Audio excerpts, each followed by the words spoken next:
When the last eagle flies over the last dusty mountain, and the last lion roars over the last crumbling fountain, you can hear her in the distance. She's the last unicorn. Oh, I'm alive. Oh,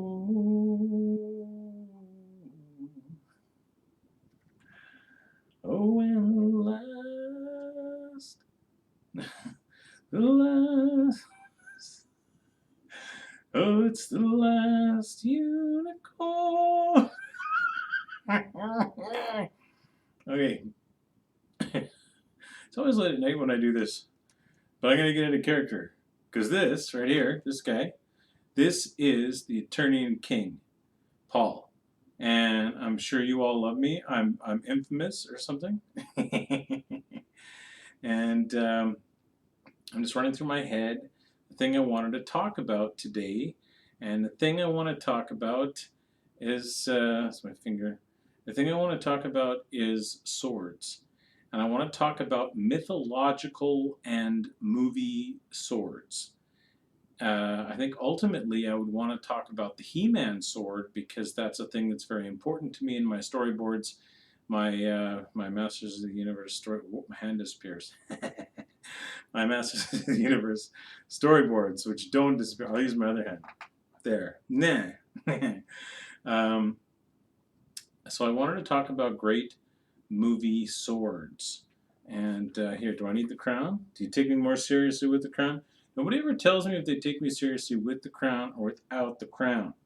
The Eternian King will be taken seriously, okay?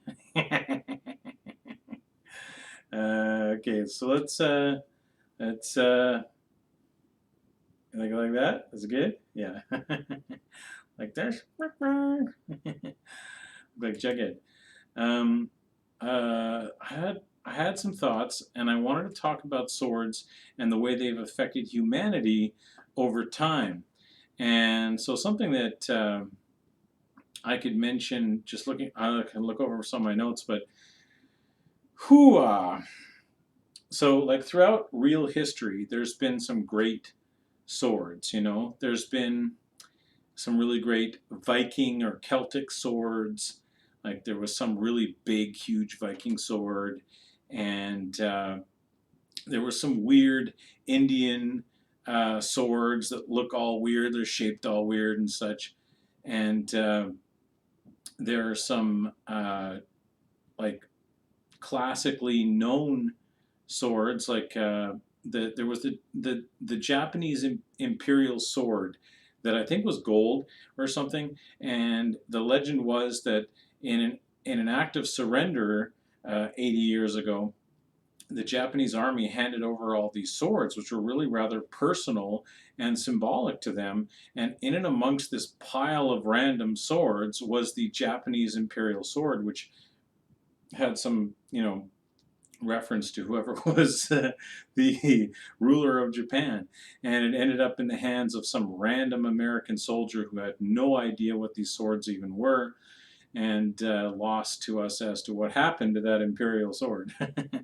And then, of course, there's like the classic historical reference to the Roman short swords, which apparently won a lot of battles. I would, go into revisionist history and question everything they say about Rome, Romana or whatever. Not necessarily as great as they say.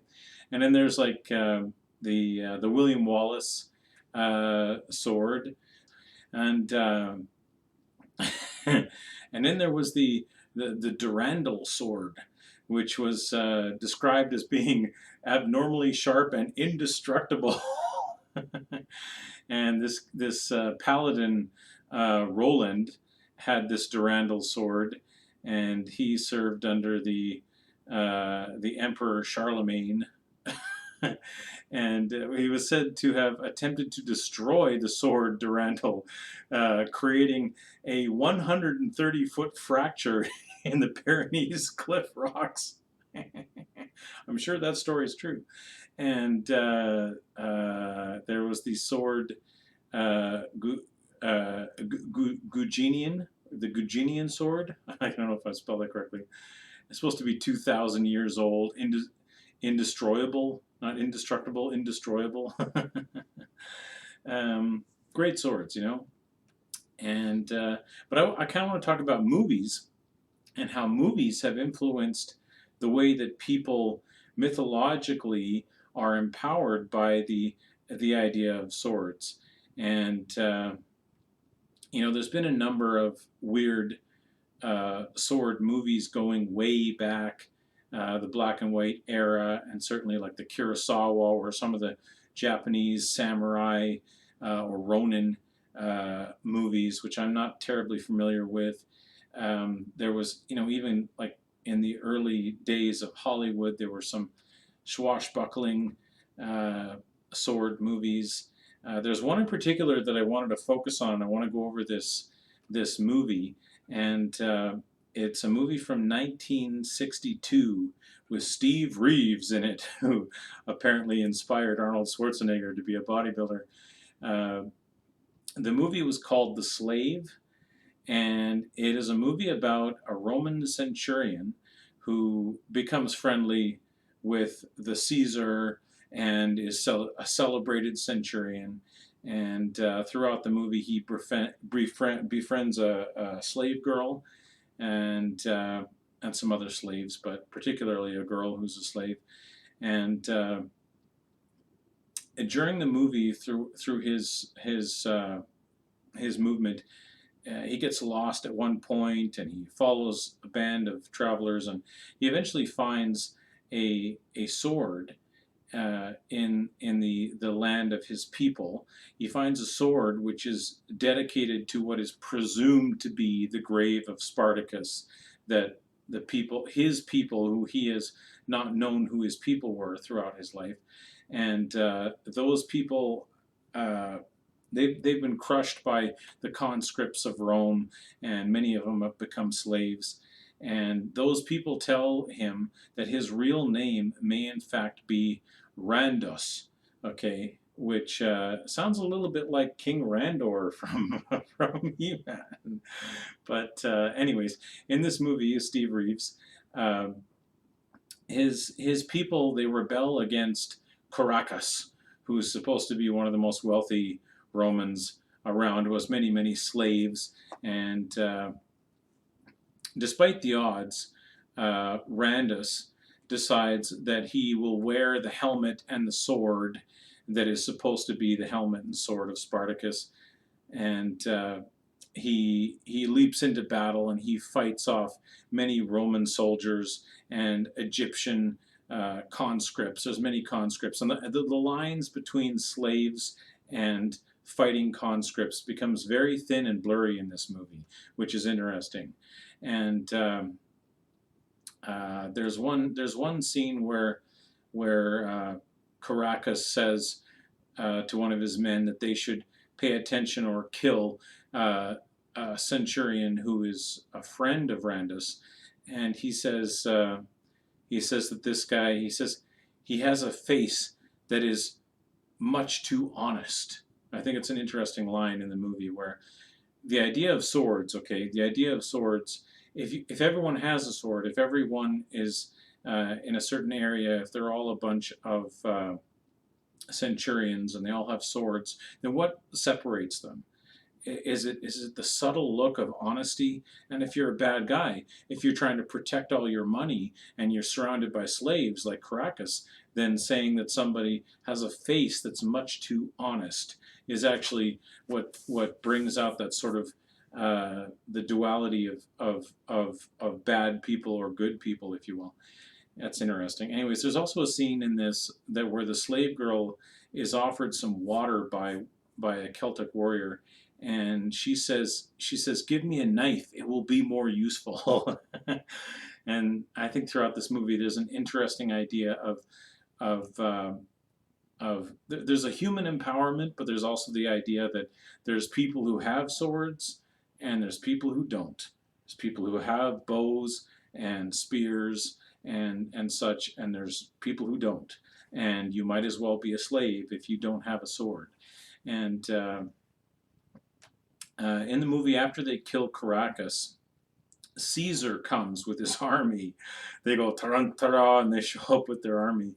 And oh, and there's also a scene where you get a close up of Caesar, and he has this really gross, like gnarly mole on the side of his neck, and it ruins the whole scene. Anyway, um, Caesar, at one point, they capture Randus, and Caesar tells Randus that he has much respect for him in his revolt against Caracas, but he must be crucified as a symbol of power for Rome, that no one rebels against Rome. And so there's a scene where they're going to crucify him, and they set up a cross, and there's this cute scene where the guards, they tear off the cloak, and Steve Reeves is showing off his muscles, ta-da, and they're going to crucify him. But then hundreds of extras show up, and they tell Caesar's men that there are not enough crosses to crucify all of them. And so Caesar gives clemency and leaves with his army. And then they blow their horns and they leave. And at the end of the movie, Randus, he puts the sword back at the supposed grave of Spartacus, which is probably not the real grave of Spartacus in this broken land. He puts the sword back, and at the end of the movie, he says that this sword will remain here and that it will stay there for all time whenever people need it again. And this idea of this idea of the sword being more than just a sword. It represents something. It's powerful, right? And that's the kind of thing I want to focus on in terms of what makes swords great in movies. And I think a lot of people think of movie swords or mythological swords. They immediately start thinking of like King Arthur, which is what I might call a legendary sword, which is supposed to have existed, although there's very little evidence of its existence. And there's a number of movies about King Arthur, like you might think of the Disney Sword in the Stone, which is this idea that Arthur pulls the sword out of stone. And then there's also the other sort of tale where the Lady in the Lake gives the sword to King Arthur. And there's actually a mini-series that was in the 90s that was called Merlin, where they had both happen. There was both the sword into the stone and the Lady in the Lake also, which I think was interesting. And that had Sam Neill in it. Cute little mini-series that's hard to find. And also, at the time, it was a really amazing movie. There was a movie called First Night that had Sean Connery in it.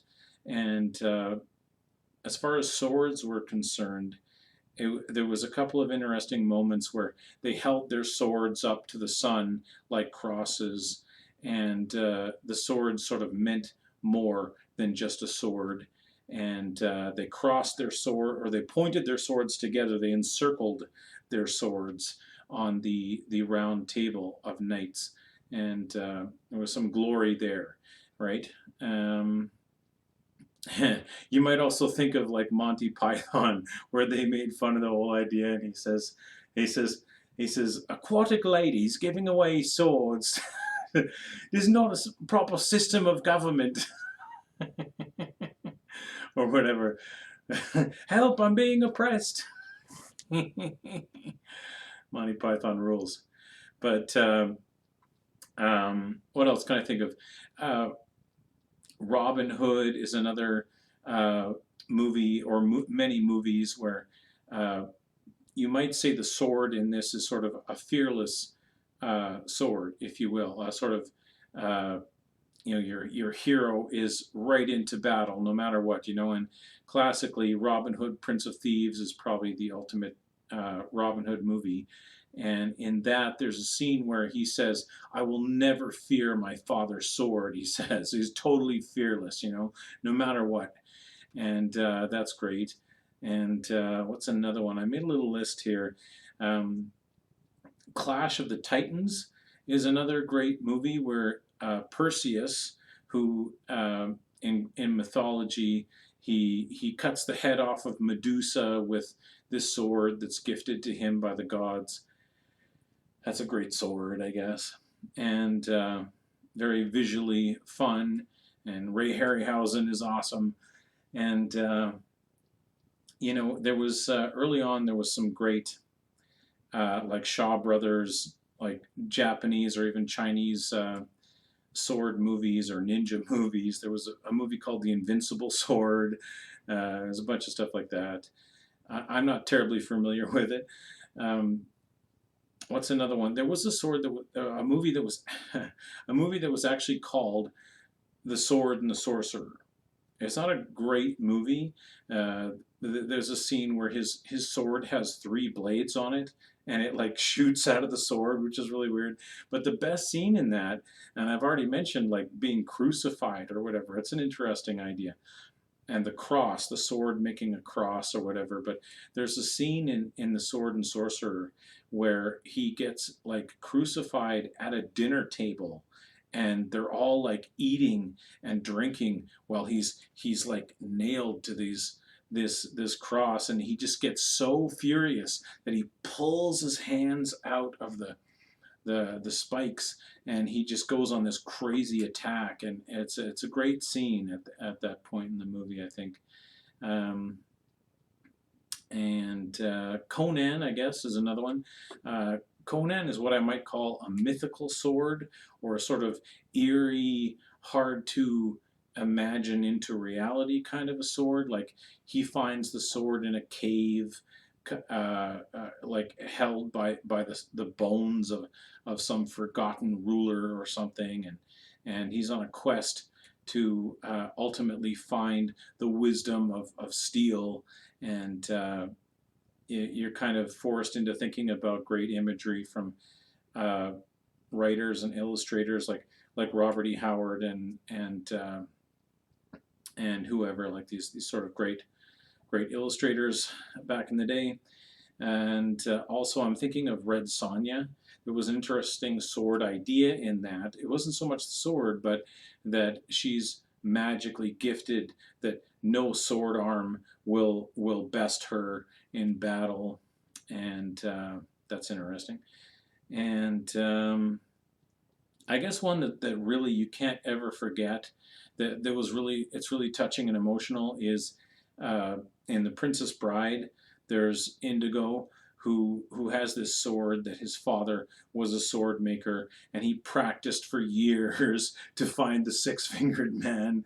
And he has that line where he's prepared to do battle, and he's just like, "Hello, my name is Inigo Montoya," like he's serious, right? But what makes that sword powerful is actually there's this really beautiful scene where he is speaking to his father, and he says, "I'm lost." He says, "Give me the strength, give me the guidance," and it's very very emotional. And his sword takes him in the right direction, and it's very very beautiful stuff there. And he's sworn to his duty, or sworn to his vengeance, I guess. Um, Another one is Willow, and that's a and okay, Willow. I put it on my list as a movie where there's great sword fights in it, and there's also magic. There's a great mixture of magic and swords, but the sword isn't necessarily magical, right?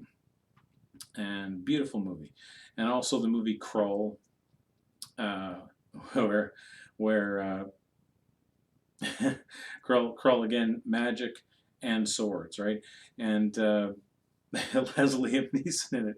And I also had Liam Neeson in here because he's in this great movie, Rob Roy, where he goes around talking about the skullduggery, and he says, "I better not find any skullduggery around here," and dealing with the British, who are constantly trying to get the Scots to fight each other, and take all the land and take the money and whatever. And there's a scene in that where he goes up against this great bully, and there's a duel, and he's essentially losing the duel because his sword fighting isn't necessarily very good, but he just gets like, he's fed up, and he grabs the sword of the other guy, and he's like, I will bleed out to defeat you. Like, you're not gonna win.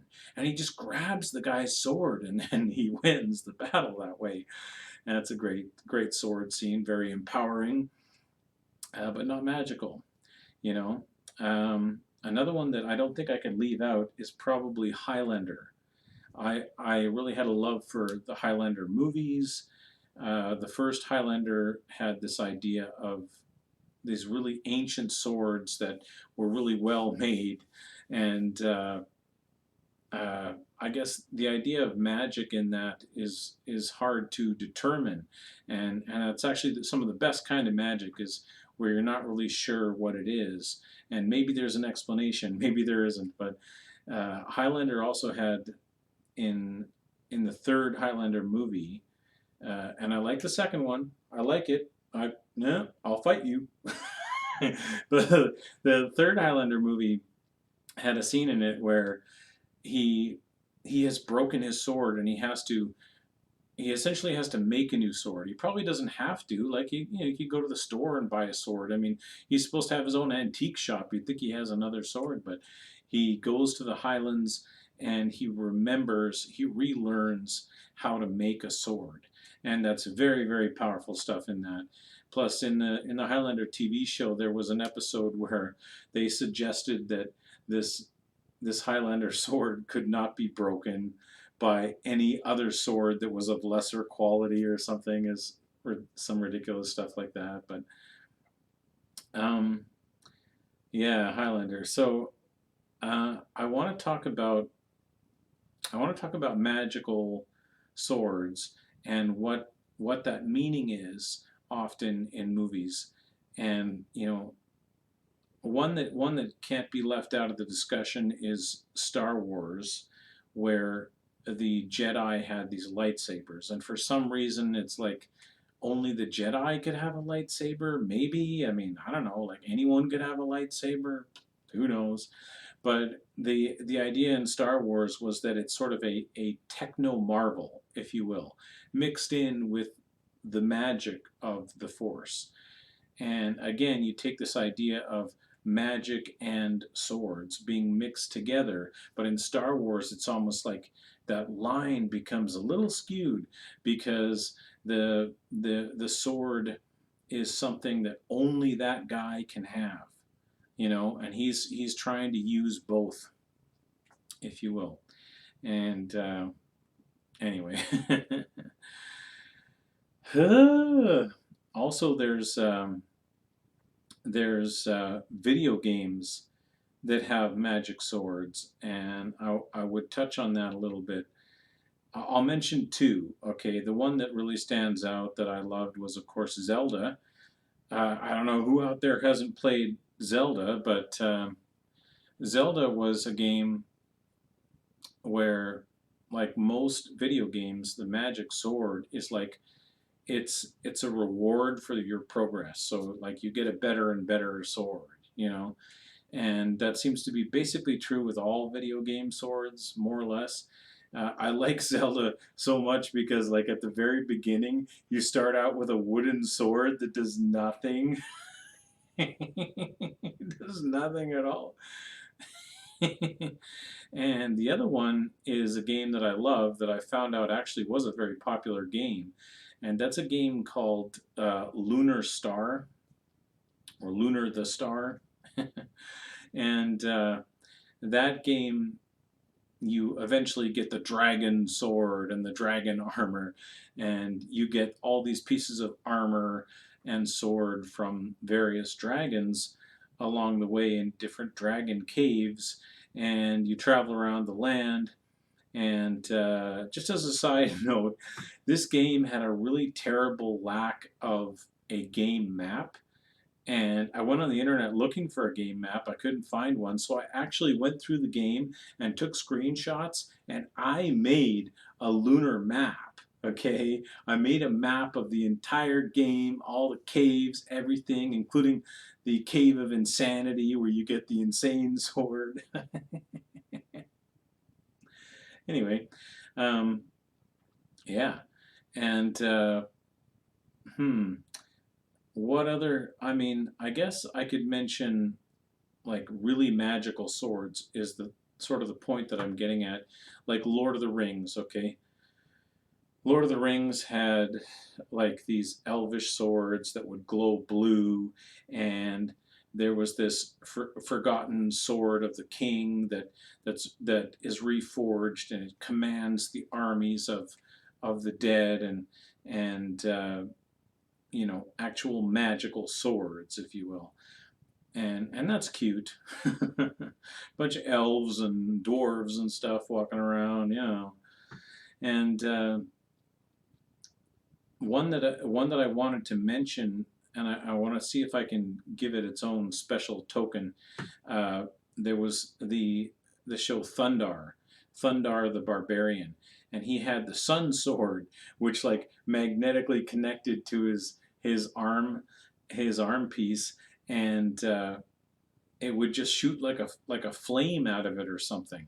And I liked Thundar because it had this weird feel to it where it's supposed to take place in the future, but in a way it's sort of like, what if it's not exactly happening? It's like an imaginative, an extra illusionary idea, if you will. I don't know if this makes sense, but it's this kind of idea where uh, you're taken through a visual element that might not be reality as it's presented, but a way of understanding reality.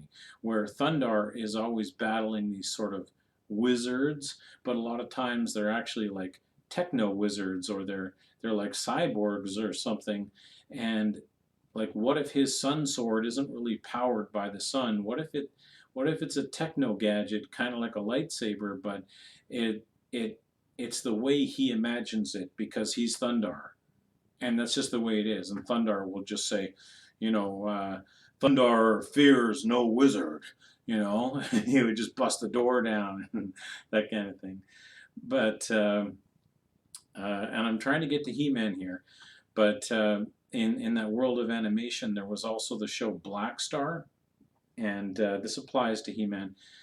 Black Star had this sword of power that split in half, and the ultimate power came from putting the two halves of the sword together, and it was a very, very basic show in that way. I'm not really impressed with the show Black Star, but it's important because in He-Man early on, they sort of took this idea. I don't know why, but they just decided like He-Man would have a split sword and Skeletor had the other sword, and this got into the toy line.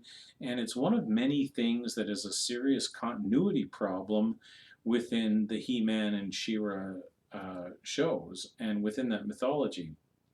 And one of the many reasons why I made my storyboards about He-Man, and the way the sword works in my movies would be that the sword of power is a crystal rock, if you will, from the mine beneath Grayskull.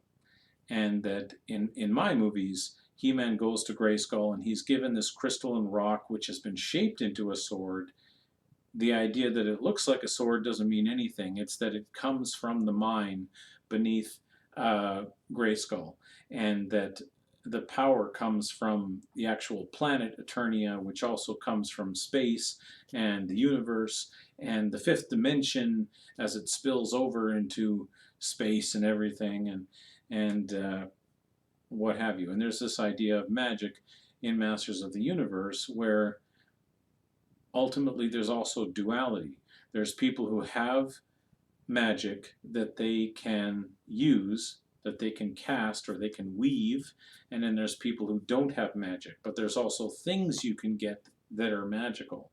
So He-Man has a sword, a crystal sword, which makes him have magic because it makes him strong. It affects him and makes him the Prince of Strength.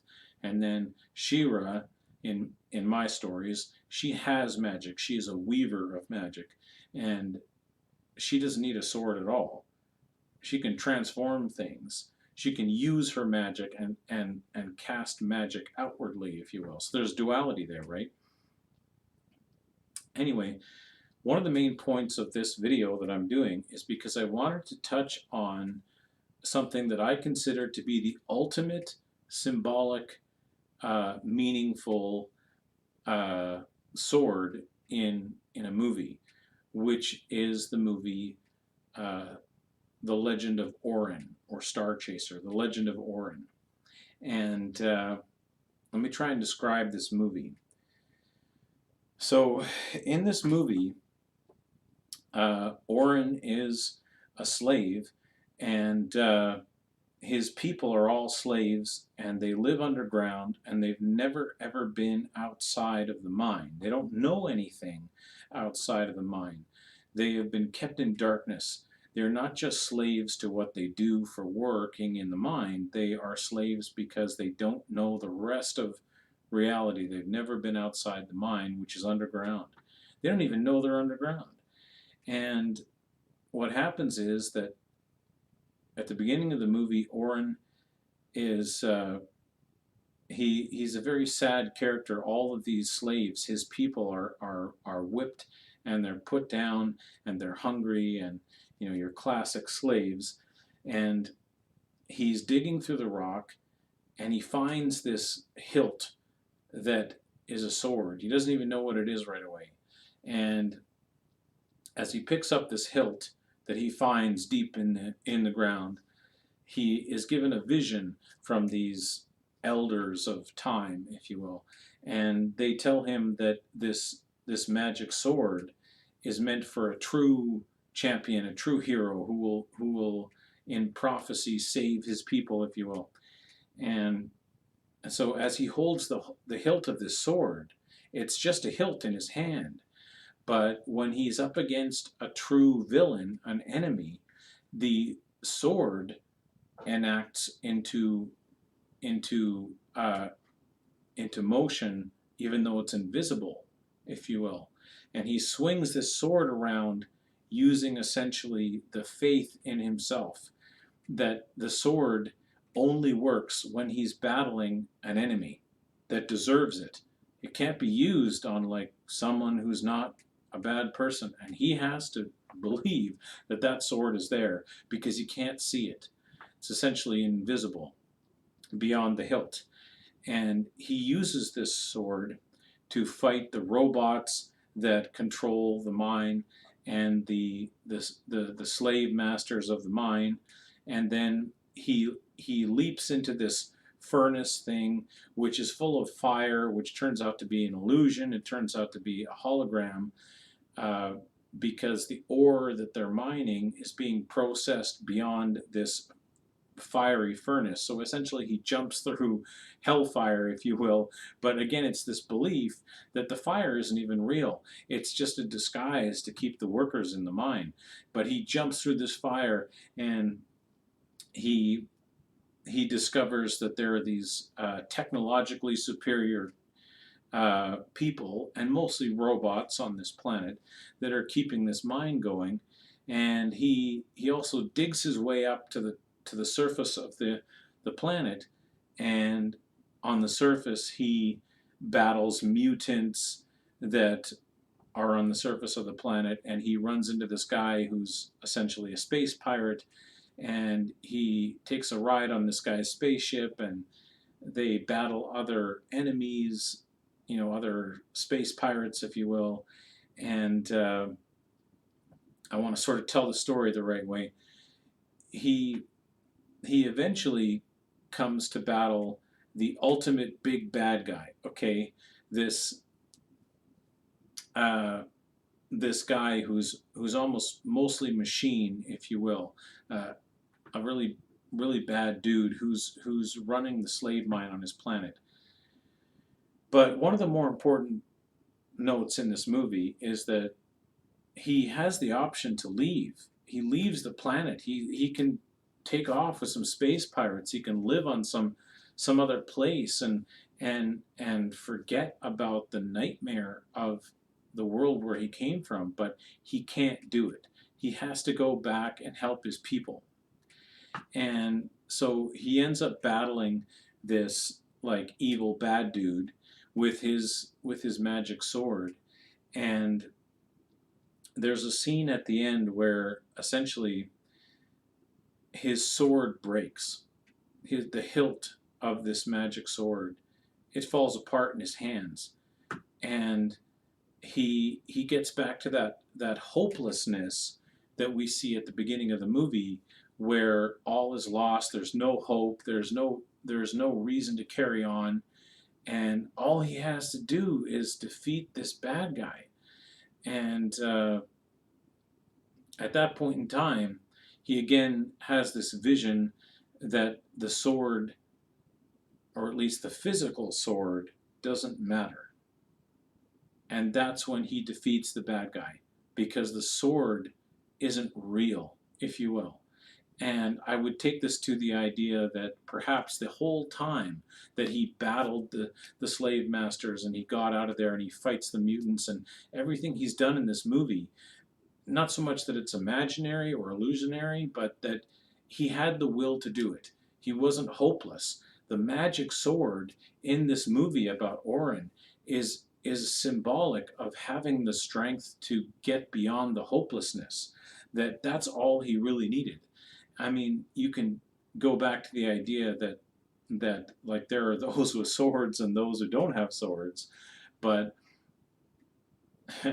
there's this idea that if you don't have the will, if you don't have the way and the belief in yourself, then the sword doesn't matter. But at the same time, if you have that will, if you have that determination, then the sword doesn't matter.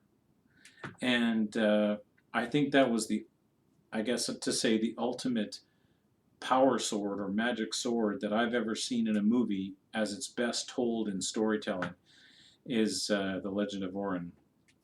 I don't know if that helps. But I guess that was kind of the meaning of this video that I wanted to do about swords. And I should have brought myself some water. Water, my kingdom for my kingdom for some water. But anyways, I hope it tells you something about He-Man. I'll take the crown off. But to me, it's like, you know, if you don't have that kind of thing going on, where storytelling is about something, okay? And I guess I kind of want to rant a bit about how bad a lot of movies are, because you get a lot of movies, especially these days, where like nothing means anything. There's no message, there's no value. It's just like people clanging swords together for no reason, or it's like all the gore that they can get to in a movie. And I can't stand this. You know, I can't stand it. It's like, what happened to good storytelling, right? Anyways, this is what I came to say, that you're nothing if you don't have a sword, but your sword is nothing if you don't have the will and the determination to do the right thing. And that's an important message. Okay? The Eternian King Paul says so. Optimus Prime says so. the optimal and primary, if you will. So yeah, so He-Man is awesome, and She-Ra is also awesome because of duality, which is the only way to tell a good story is with duality. That's a very important message about storytelling. Yeah. That's all I have to say, I guess. Yeah. The power is in your hands. The power is in your hands. Um, yeah, like this. That's what I should do. The hand gestures. Peace. um, yeah.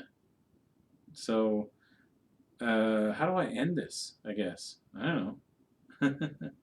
I should sing a song or something, right? I should sing a song.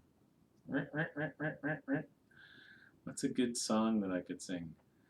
Um, hmm. Okay, I'll try it. I'll try it. Brian Adams song. I'm gonna try it again. I've done it before. I'll try it. La la la.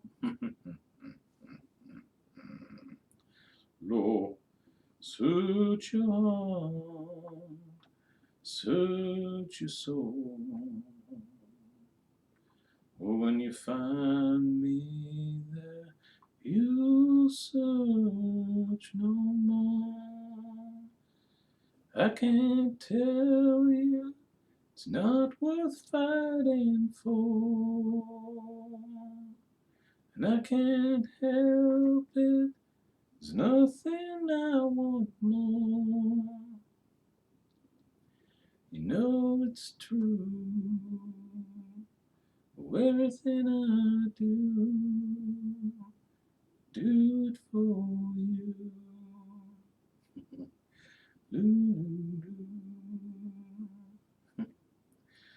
There's no love like your love, and no other could give more love. And there's nowhere unless you're there all the time, all the way, yeah.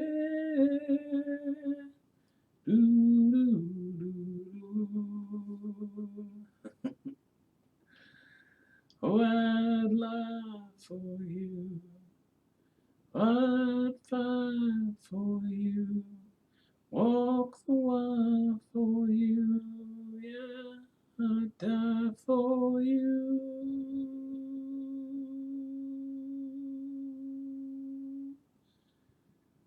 You know it's true, oh, everything I do it for you.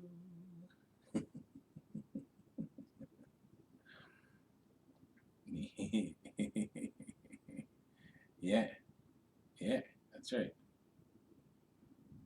That's right. Anyways,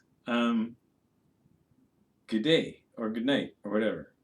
You know, go to bed.